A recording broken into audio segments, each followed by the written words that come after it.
দি premier bank PLC তাদের bank assurance কার্যক্রমের আনুষ্ঠানিক উদ্বোধন করেছে। ব্যাংকিং ও বীমা সেবা সমন্বিত রূপে একটি যুগান্তকারী পদক্ষেপ হিসেবে বিবেচিত, যা গ্রাহক কেন্দ্রিক আর্থিক সেবাকে আরও সহজলভ্য করে তুলবে। গ্রাহকরা এখন থেকে ব্যাংকের শাখাগুলোর মাধ্যমে জীবন ও সাধারণ বীমা পণ্যের সুবিধা গ্রহণ করতে পারবেন।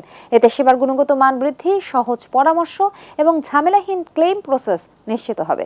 পুরোটা থাকছে রিপোর্টে। দ্য প্রিমিয়ার ব্যাংক পিএলসি তাদের ব্যাংক অ্যাসুরেন্স কার্যক্রমের আনুষ্ঠানিক উদ্বোধন করেছে।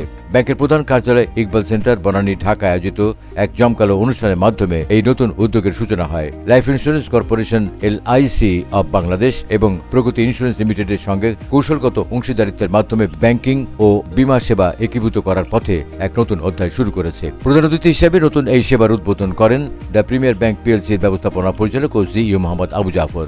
অনুষ্ঠানে বিশেষ অতিথি হিসেবে উপস্থিত ছিলেন অতিরিক্ত ব্যবস্থাপনা পরিচালক সৈয়দ নওশের আলী, LIC বাংলাদেশ ব্যবস্থাপনা পরিচালক ও CEO শাশ্বত রায় এবং প্রগতি ইন্স্যুরেন্স লিমিটেডের deputy managing director Papia Rahman. এ সময় ICC বিভাগ প্রধান ফাহিম আহমদ আশরাফ, কনজিউমার ব্যাংকিং বিভাগ প্রধান মোহাম্মদ শামীম মোর্শেদ, CRM প্রধান মোহাম্মদ আলামিন, এজেন্ট ব্যাংকিং বিভাগ প্রধান Mohammad Ahsanul Alam, brand marketing and কমিউনিকেশনের প্রধান মোহাম্মদ তারিক উদ্দিন, IT বিভাগ প্রধান আবু মোহাম্মদ সাব্বির হোসেন চৌধুরী, ইসলামিক ব্যাংকিং বিভাগের প্রধান মোহাম্মদ ইশরাত হোসেন খান, কোম্পানি সেক্রেটারি মোহাম্মদ আকরাম হোসেন FCA, ব্যাংক অ্যাসুরেন্স বিভাগের প্রধান নুরুল আলম সহ ব্যাংকের এবং বীমা কোম্পানির অন্যান্য ঊর্ধ্বতন কর্মকর্তাবৃন্দ উপস্থিত ছিলেন।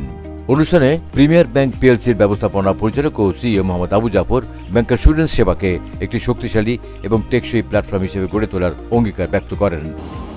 আমাদের ব্যাংকিং যে ব্যবস্থা, প্রিমিয়ার ব্যাংক, এটা একটা কর্পোরেট ব্যাংকিংও আছে, SME ব্যাংকিংও আছে, রিটেল ব্যাংকিংও আছে আমাদের এখানে। তো এই প্রোডাক্টটা সেল করার জন্য আমাদের একটা মার্কেটটা রেডি মার্কেট আমাদের এখানে। আমরা প্রায় $3 বিলিয়ন মতো ইম্পোর্ট করি। সেই ইম্পোর্টের মধ্যে মেরিন ইন্স্যুরেন্সটা আমাদের গায়ে। একই কাউন্টারে আমরা যে প্রোডাক্টগুলো বিক্রি করি, যে প্রোডাক্ট, তার পাশাপাশি এটা বিক্রি করতে আমাদের আসলে এক্সপেন্স তেমন হবে না, কিন্তু নন এক্সপেন্স মানে এক্সপেন্স ছাড়াই আমাদের একটা ইনকাম চলে আসবে। যেহেতু এগুলো আমাদের কাস্টমার, তার সাথে একটা রিলেশনশিপ আছে, অ্যাকাউন্ট ওপেনিং, তার সাথে একটা ইন্স্যুরেন্স প্রোডাক্ট নিয়ে রিলেশনশিপ করা ভেরি ইজি আছে, বুঝছেন। আমাদের অনেক ডিজিটাল প্রোডাক্ট আছে, আমাদের বিমানে যে অ্যাপস আছে সেটার মাধ্যমে আমরা নতুনভাবে এখন FDR DPS করার একটা সুযোগ দিয়েছি, ডিজিটাল বাসা থেকে করার জন্য।